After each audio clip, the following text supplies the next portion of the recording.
Who are the many people that come to Jesus saying, Lord, Lord, and are then cast into the lake of fire?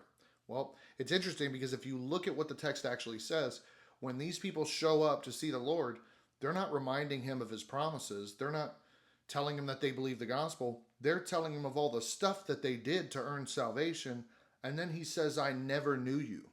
Not I knew you and then you didn't do well enough, or I knew you and then you turned back to sin. It's I never knew you. You were never born again. You were never saved. That's what he says. Now, if that verse wasn't there, I never knew you, then you might have an argument. But he lets us know who these people are. These are people that refuse to accept the gospel and are instead trying to earn their salvation by performing. So that's not the people that the law keepers say that it is. It's actually the law keepers. It's the people that think that they're going to be righteous before God based on what they did. Nobody will be justified in the sight of God by works. The only way you can be justified by God is by faith in the finished work of Jesus Christ.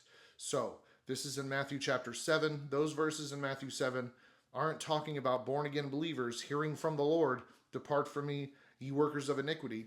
The reason they're called workers of iniquity is because they were never changed. They were never born again.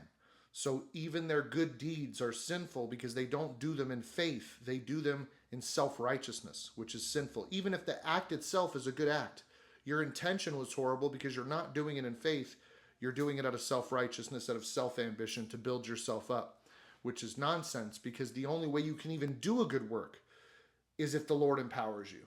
So you're essentially stealing glory from him, which is idolatry. You're promoting idolatry. You're getting other people to look at you instead of him. So Matthew 7 doesn't say that Christians can lose their salvation. All you got to do is read it in context, pray about it, and God will reveal it to you.